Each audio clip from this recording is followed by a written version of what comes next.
राधे जय श्री कृष्ण। आप सभी का स्वागत है आपके अपने चैनल श्री कुंज बिहारी पर। आज की वीडियो में हम सुनेंगे एकाची व्रत कथा और जानेंगे पुत्रदा एकाची व्रत कब रखा जाएगा और इस व्रत का पारण का सही समय है।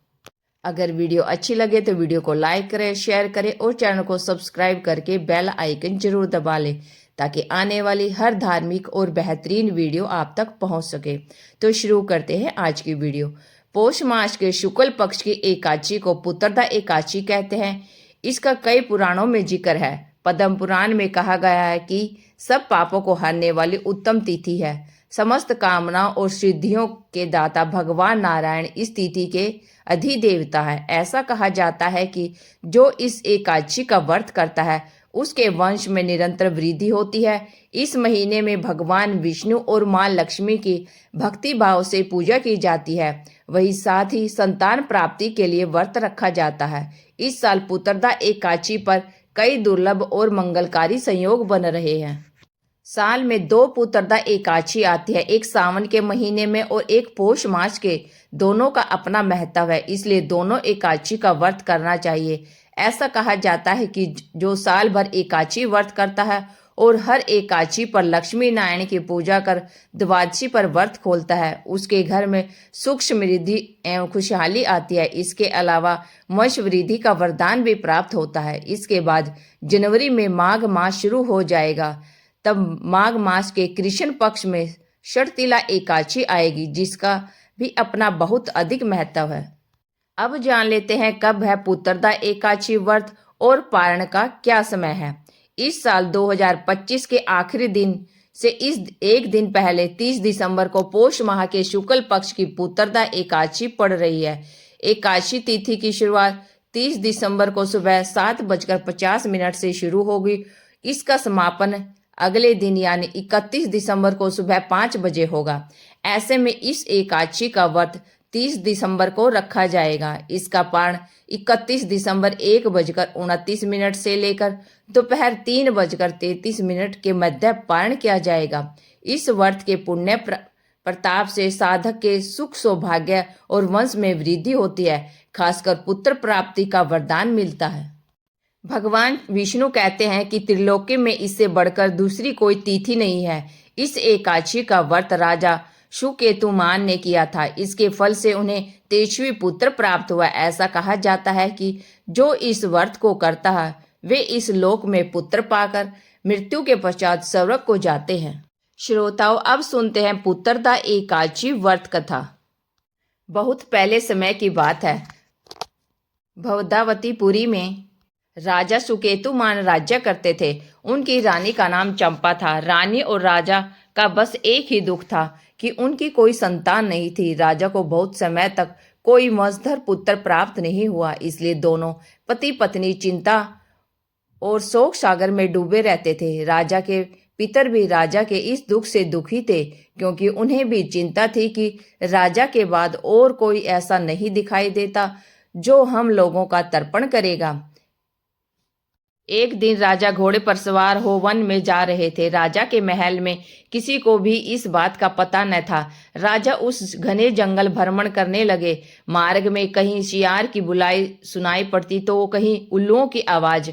अब दोपहर में राजा को भूख और लगी। वे पानी लेने के लिए आसपास देखने लगे। पास में ही उन्हें एक सरोवर दिखाई दिया। वहां मुनियों के बहुत से आश्रम थे। यह देखते ही राजा का दाहिना नेत्र और दाहिना हाथ फड़कने लगा जो उत्तम फल का सूचना दे रहा था। इसके बाद सरोवर के तट पर वो मुनियों के पास गए और उनकी वंदना करने लगे। राजा ने हाथ जोड़कर प्रणाम किया। तब राजा बोले, मुनि देव, आप कौन हैं और आप यहाँ क्यों आए हैं? सब सच सच बताएं। मुनि बोले, राजन, हम लोग विश्वदेव हैं, यहाँ माघ स्नान के लिए आए हैं। हम आपसे प्रसन्न हैं। आज ही पुत्रदा नाम की एकादशी है जो व्रत करने वाले मनुष्यों को पुत्र देती है। राजा ने कहा, अगर आप लोग प्रसन्न हैं तो मुझे पुत्र दीजिए। मुनि बोले, राजन, आज के ही दिन पुत्रदा नाम की एकादशी है। इसका व्रत बहुत विख्यात है। तुम आज से इस उत्तम व्रत का पालन करो। महाराज ने कहा कि भगवान केशव देव के प्रसाद से तुम्हें तेजस्वी पुत्र प्राप्त होगा। इस प्रकार विधि पूर्वक राजा ने व्रत किया, द्वादशी को इसका विधि विधान से पालन किया। इसके फलस्वरूप रानी ने कुछ दिनों बाद गर्भ धारण किया और 9 माह के बाद राजा को पुत्र की प्राप्ति हुई। इस प्रकार जो इस एकादशी के व्रत को करेगा उसे संतान की प्राप्ति जरूर होगी। वीडियो में आगे जानेंगे पुत्रदा एकादशी व्रत के नियम। एकादशी व्रत नियम। सबसे पहले जानेंगे पुत्रदा एकादशी पर क्या खाएं। इस व्रत में केला, अंगूर, सेब और अनार जैसे ताजे फलों का सेवन किया जा सकता है। बादाम, काजू, पिस्ता और अखरोट आदि को भी ऊर्जा बनाए रखने के लिए प्रयोग में लाया जा सकता है। दूध, दही और पनीर का भी सेवन किया जा सकता है। व्रत के दौरान कुट्टू का आटा, सिंघाड़े का आटा या साबूदाना से बनी चीज़ों का सेवन कर सकते हैं। व्रत में भोजन में साधारण नमक की जगह केवल सेंधा नमक का ही प्रयोग करें। अब जानते हैं इस व्रत में क्या नहीं खाएं। इस दिन चावल का सेवन गलती से भी ना करें। प्याज, लहसुन और मांस, मदिरा आदि से दूरी बनाए रखें। व्रत के दौरान शहद और सुपारी का सेवन भी वर्जित माना गया है। बाहर के पैकेटों की चीज़ों व होटलों से खाना खाने से बचें। अब जानते हैं व्रत के नियम। व्रत के दिन पूर्ण ब्रह्मचर्य का पालन करें और किसी की निंदा या बुराई न करें। क्रोध पर नियंत्रण रखें। एकादशी के दिन तुलसी के पत्ते नहीं तोड़ने चाहिए। पूजा के लिए एक दिन पहले ही पत्ते तोड़कर रख ले। हो पाए तो एकादशी की रात को सोए नहीं बल्कि भजन कीर्तन करें। एकादशी व्रत के साथ साथ एकादशी व्रत के नियम भी बहुत ही आवश्यक हैं, इसलिए नियम के साथ ही व्रत का पालन करें। अब जान लेते हैं व्रत की पूजा विधि। पुत्रदा एकादशी पूजन विधि। नंबर 1, स्नान और संकल्प।